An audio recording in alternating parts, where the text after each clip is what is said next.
नमस्कार, मैं हूं जयश्री नागदा और आप देख रहे हैं सीबीसी न्यूज राजस्थान। राजस्थान में उठे सियासी भूचाल पर हर पल एक नई खबर आ रही है।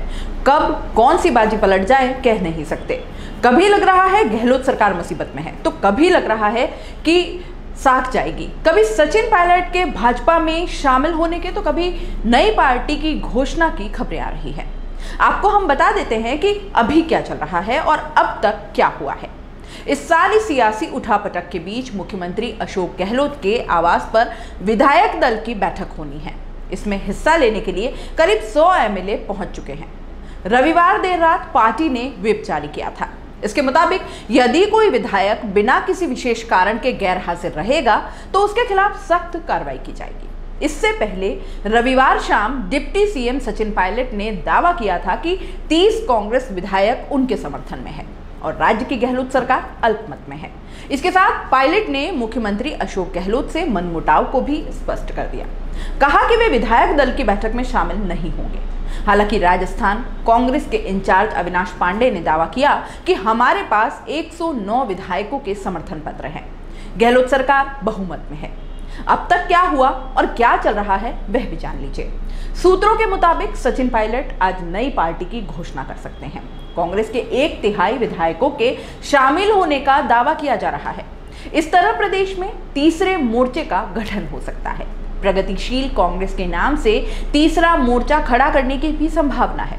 सोमवार को ही सीएम गहलोत के करीबी 2 कांग्रेस नेताओं धर्मेंद्र राठौड़ और राजीव अरोड़ा के जयपुर, कोटा, दिल्ली और मुंबई स्थित ठिकानों पर आयकर विभाग ने छापा मारा।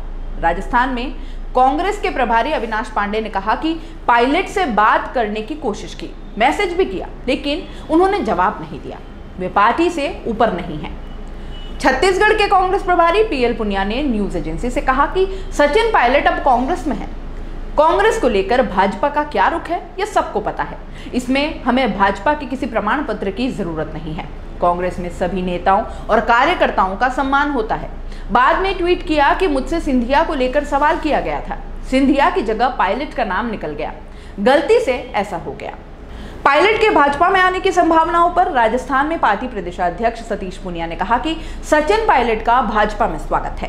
पूरी लड़ाई की जड़ कांग्रेस की आपसी कलह है। आखिर सचिन पायलट नाराज क्यों हुए, आइए ये भी जान लेते हैं।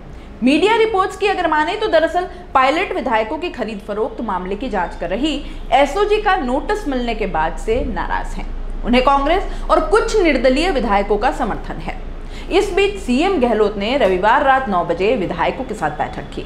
इसके बाद गहलोत समर्थक विधायक ने दावा किया कि हमारे जितने विधायक जाएंगे उससे ज्यादा विधायक हम भाजपा से ले आएंगे।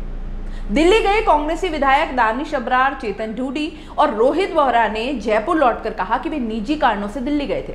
अगर मीडिया कहता है कि हम इस वजह से वहां गए या उस वजह से वहां गए तो ये हमारी समस्या नहीं है। हम किसी भी विवाद का हिस्सा नहीं बनना चाहते हैं। हम कांग्रेस के सिपाही हैं और आखिरी सांस तक कांग्रेस के साथ रहेंगे। मुख्यमंत्री गहलोत ने रविवार रात सरकार के सभी मंत्रियों और विधायकों को सरकारी आवास पर खाने पर बुलाया।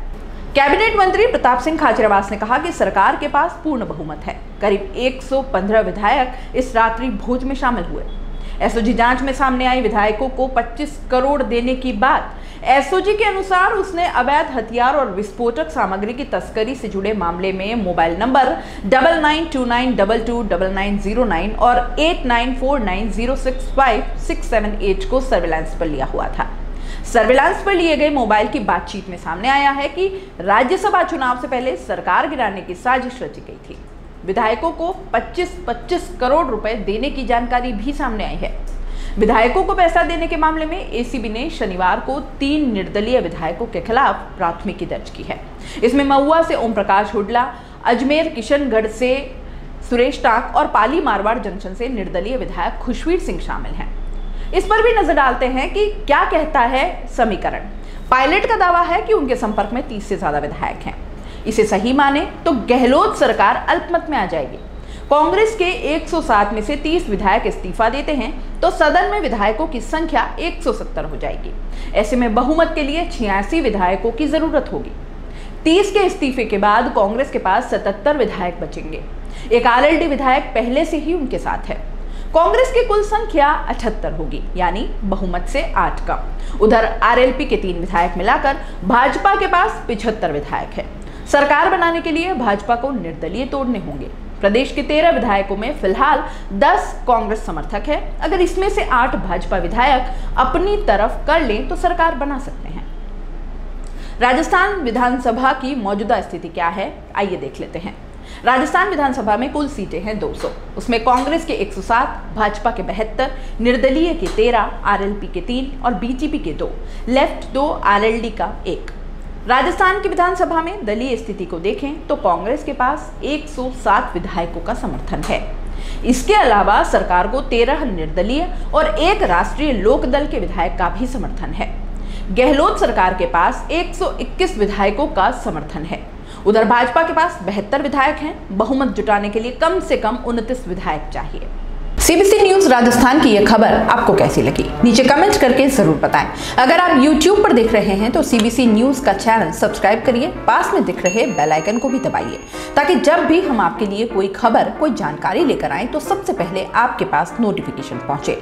अगर आप Facebook पर देख रहे हैं तो सीबीसी न्यूज का पेज लाइक करिए। अगर आप Instagram पर देख रहे हैं तो आप हमें फॉलो कर सकते हैं।